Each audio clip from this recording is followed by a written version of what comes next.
और इस बीच टीवी9 भारतवर्ष पर यूपी के स्वास्थ्य मंत्री का बड़ा बयान। दूसरी लहर में तेजी से फैल रहा है कोरोना का संक्रमण, यह कहा है जय प्रताप सिंह ने। दूसरी लहर ने सरकारी संसाधनों को काम पर लगाने का मौका ही नहीं दिया, ये दलील दी गई है यूपी के मंत्री, स्वास्थ्य मंत्री की तरफ से। यूपी के बड़े अस्पतालों में रोजाना बेड्स बढ़ाए जा रहे हैं, यह भी कह रहे हैं जय प्रताप। यूपी में 2 लाख से ज्यादा टेस्टिंग रोजाना की जा रही है। टेस्टिंग कैपेसिटी डबल करने के निर्देश दिए गए हैं। टीवी9 भारतवर्ष के साथ खास बातचीत में यूपी के स्वास्थ्य मंत्री ने इन तमाम बातों का जिक्र किया।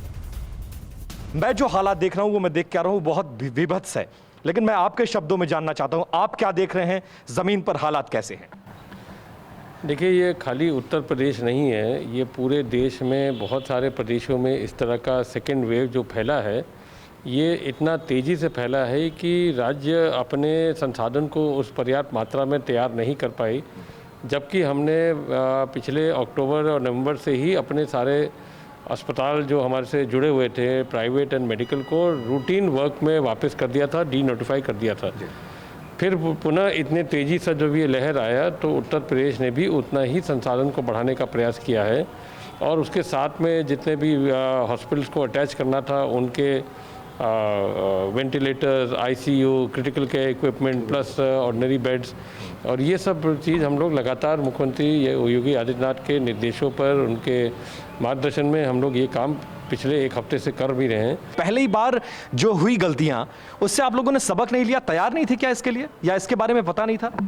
उत्तर प्रदेश में जिस तरह से मैनेजमेंट किया गया था पिछले 2020 से लेके अभी तक, काबिल तारीफ था। वो विश्व स्वास्थ्य संगठन ने भी उसका काम किया था, परंतु जब स्ट्रेन का किसी भी कोविड-19 का वैक्सीन निकलता है तो उसका स्ट्रेन म्यूटेट होता है कई तरह के।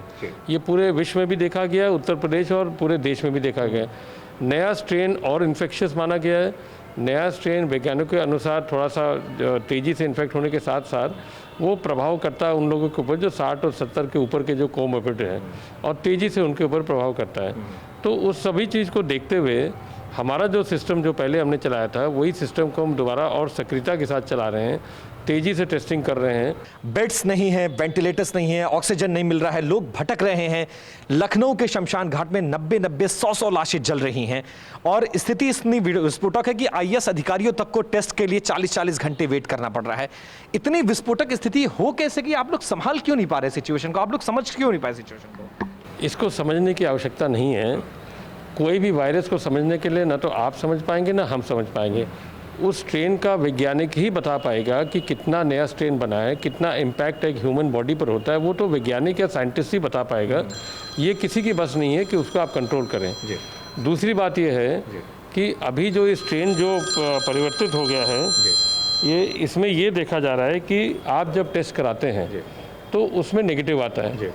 आदमी स्वयं अपने बहुत ज़्यादा कोई उसके अंदर इस तरह का लक्षण नहीं दिखता है और टेस्ट से खाली नेगेटिव आता है तो घर पर रहता है। 8-9 दिन के बाद उसको तमाम दिक्कतें आने शुरू हो जाती है, सांस लेने में दिक्कत होती है, अदर और भी जो इसके सिम्टम्स आने शुरू हो जाती है, और जबकि आपका टेस्ट नेगेटिव दिखा है। ये ट्रेंड हम लोग देख रहे हैं, ये म्यूटेंट वेराइटी को देखने के बाद ये अब ये शुरू हो गया है, ताकि जब तक पेशेंट अपने घर से निकल के आता है और किसी तरह हॉस्पिटल की व्यवस्था के अंदर किसी तरह भर्ती होता है, तब तक काफ़ी देर भी हो जाती है। फिक्र आपकी, सोमवार से शुक्रवार रात 9 बजे सिर्फ टीवी9 भारतवर्ष पर।